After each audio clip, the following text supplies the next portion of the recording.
একটা ব্যাপার দেখলাম গতকাল রাত থেকে সোশ্যাল মিডিয়াতে শুনতে পাচ্ছি, এবং এই খবরটা শোনার পর সিরিয়াসলি আমার এতটা খারাপ লেগেছে যে আমি এটা সত্যি বলছি কখনো আশাই করিনি যে কোয়েল মল্লিক তিনি রাজনীতিতে দাঁড়াবেন।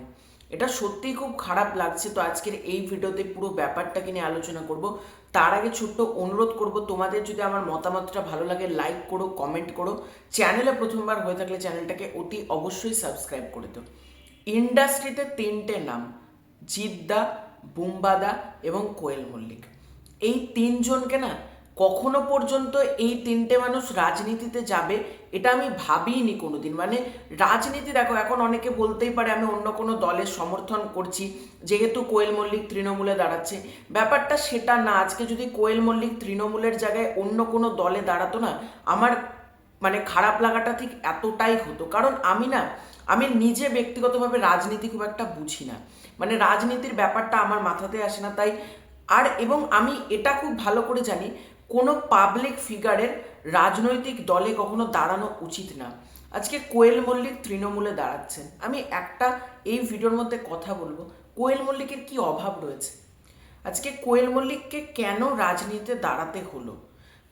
গতকাল থেকে কিন্তু কোয়েল মল্লিককে নিয়ে কম ক্রিটিসাইজ, কম ট্রোল কিন্তু হচ্ছে না। কোয়েল মল্লিক টলিউডের এমন একটা নাম না, যার কোনো হেটারসই নাই বলতে পারো। আজকে শ্রাবন্তী চ্যাটার্জি, শুভশ্রী গাঙ্গুলি, নুসরাত, এদেরকে না মানুষ একটু ক্রিটিসাইজ করে। মিমি নানান সময় তারা পাবলিকের কাছে যে এদের ইমেজ খুব স্বচ্ছ, একেবারে কিন্তু সেটা না। কিন্তু সব থেকে বড় কথা যেটা, সেটা হচ্ছে কোয়েল মল্লিকের ইমেজ কিন্তু খুব বড়, এবং কোয়েল মল্লিককে মানুষ খুব ভালোবাসে। 8 থেকে 80 প্রত্যেককে, কোয়েল মল্লিককে ক্রিটিসাইজ করেছে এরকম মানুষের সংখ্যা কিন্তু নেই। ইভেন আমারও যদি কোয়েল মল্লিকের কোনো ছবি খারাপও লাগে, আমি কিন্তু ছবিটার বিষয়বস্তু নিয়ে কথা বলি যে কোন কোন ডিপার্টমেন্ট ভালো হতে পারতো। কিন্তু কোয়েল মল্লিকের অভিনয়, সেটা নিয়ে প্রশ্ন আমি কোনোদিনই তুলিনি। কিন্তু আজকে আমার এতটা খারাপ লাগছে, সত্যি বলছি। ইন্ডাস্ট্রিটা শেষ হয়ে যাচ্ছে। এই পলিটিক্স, এই রাজনীতি, এইটার যে চক্করে পড়ে না একটা ভালো সিনেমা তৈরি হবে, ভালো কিছু তৈরি হবে, এটা কেউ আশাই করতে আমরা পারবো না। আজকে কোয়েল মল্লিক, তোমার মনে হয় মিতিন মাসি যে দুটো ছবি এলো লাস্ট, জঙ্গলে মিতিন মাসি এবং মিতিন একটি খুনির সন্ধানে, এই দুটো ছবি কি খুব বাজে ছবি হয়েছে। দুটো ছবি পাতে দেওয়ার মতন ছবি না। স্বার্থপর ছবিটা খুব ভালো হয়েছিল, কিন্তু কোয়েল মল্লিক আর তোমার মনে হয় সিনেমাতে সেরকম ফোকাস করবে? এবং আমরা কোয়েল মল্লিককে কী জন্য চিনি? অভিনয়। কোয়েল মল্লিক ভালো অভিনেত্রী, টলি কুইন। আজকে সে যখন প্রকাশ্য সভাতে কোনো দলের হয়ে ভোট চাইবে, প্রার্থী নির্বাচন হয়েছে, তখন কতটা খারাপ লাগবে। আজকে তো তাদের যারা ফ্যান বেস আছে, কোয়েল মল্লিকের যে বড় বড় ফ্যান ক্লাবগুলো রয়েছে, তারাও পর্যন্ত লেখালেখি করছে যে তুমি এটা কী করলে, শেষমেশ তুমিও এরকম পথে পা দিলে। এটা সত্যিই খুব খারাপ জিনিস ঘটলো। কিন্তু আমার অন্ততপক্ষে আমার ব্যক্তিগতভাবে আমি এটাকে সাপোর্ট করতে পারছি না। কোয়েল মল্লিকের অভিনয় 100 বার ভালো, কিন্তু কোয়েল মল্লিক রাজনীতিতে দাঁড়াচ্ছে এটা আমি মানতে পারছি না। কোয়েল মল্লিক, আমি আবারও বলছি, তৃণমূল বলে না, আমি যে কোনো পার্টি হলেই আমি সেম কথাটা বলতাম। আমি কোনো রাজনৈতিক রাজনীতি ব্যাপারটা আমি বুঝি না, এবং আমি চাই পাবলিক ফিগাররা কেউ যাতে রাজনীতির আওতায় না আসে। আবারও একটা কথা মনে হচ্ছে, জিদ্দা আর বুম্বাদা হতে দম লাগে। সত্যি আজকে মনে হচ্ছে জিদ্দা, বুম্বাদা, তোমাদেরকে স্যালুট। তোমাদের কাছে তো কম অফার আসেনি, তোমরা প্রকাশ্যে রিজেক্ট করে দিয়েছো। তোমরা বলেছো আমরা রাজনীতি বুঝি না।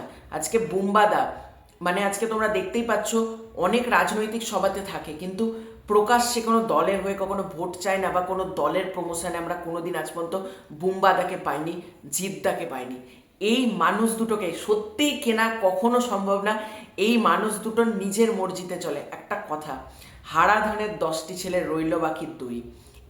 গোটা ইন্ডাস্ট্রি একদিকে, সবাই রাজনীতিতে, শুধু এই দুটো মানুষকে, এই দুটো মানুষ যদি সারা জীবন ফ্লপও দিয়ে যায় না, তাদের স্থানটা অনেক উঁচুতে থাকলো। সত্যি আমার এত গর্ব হয় জিদ্দা এবং বুম্বাদায় দুটো মানুষকে নিয়ে। জিদ্দা এবং বুম্বাদাকে আমি অসম্ভব ভালোবাসি, অসম্ভব রেসপেক্ট করি দুজনকে, এবং দুজনে আমি গর্ব করে বলতে পারি টলিউডে এখনও দুজন ব্যক্তি রয়েছে যারা কখনো রাজনীতিতে দাঁড়ায়নি। আর যারা বলছো না কোয়েল মল্লিক তো রাজনীতিতে দাঁড়াচ্ছে, তার বুম্বাদা জিদ্দাও দাঁড়াতে পারে, আমার এটুকু বিশ্বাস যে এই দুটো মানুষ দাঁড়াবে না। এটা আমার বিশ্বাস যে এই দুটো মানুষ কোনোদিন রাজনীতির পথে পা বাড়াবে না। কোয়েল মল্লিক যেটা করলো, সত্যি কোয়েল মল্লিক একটা ইমেজ তো ডাউন হলো। আর রাজনীতিতে আসা মানে প্রত্যেকের কেরিয়ার শেষ হয়েছে। দেবদা এক্সেপশনাল, দেবদা পলিটিক্স প্লাস তোমার সিনেমা সব দিক ব্যালেন্স করতে পেরেছে। কিন্তু তোমরা যদি আজকে দেখো, হিরণ ডিজাস্টার, মানে তার আর কোনো অস্তিত্বই নাই। সোহম চক্রবর্তী, কত কত উদাহরণ দেব তোমাদের সামনে, ইয়াস দাশগুপ্ত, প্রত্যেকে রাজনীতির ফাঁদে পড়ে সবার কেরিয়ার শেষ। শ্রাবন্তী, কেউ ভালো কাজ কিন্তু পাচ্ছে না বা ভালো ছবি কিন্তু সে করছে না, বিকজ অফ রাজনীতি।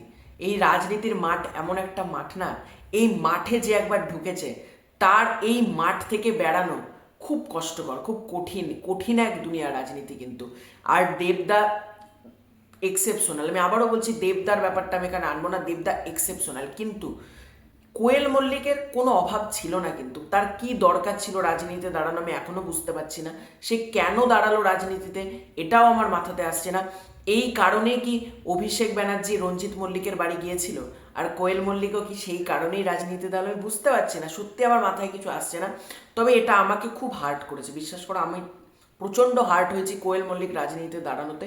এবং আমি আবারও গর্ব করে বলবো, বুম্বাদা জিদ্দা একজনই হয়।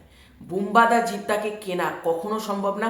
এই দুটো মানুষ হচ্ছে মানে মিস্টার ইন্ডাস্ট্রিয়াল সুপারস্টার, এদেরকে কোনো দিন কেনা সম্ভব না, কোনো দল আজ পর্যন্ত কিনতে পারেনি। আমি আশা করব কোটি টাকার অফার দিলেও এদেরকে কেনা যাবে না। তো তোমাদের এই পুরো ব্যাপারটাকে নিয়ে কি মতামত কমেন্ট করে জানিও। চ্যানেলে প্রথমবার হয়ে থাকলে চ্যানেলটাকে সাবস্ক্রাইব করে দিও। খুব শীঘ্রই দেখা হচ্ছে নতুন কোনো ভিডিওতে, ততক্ষণের জন্য বাই বাই।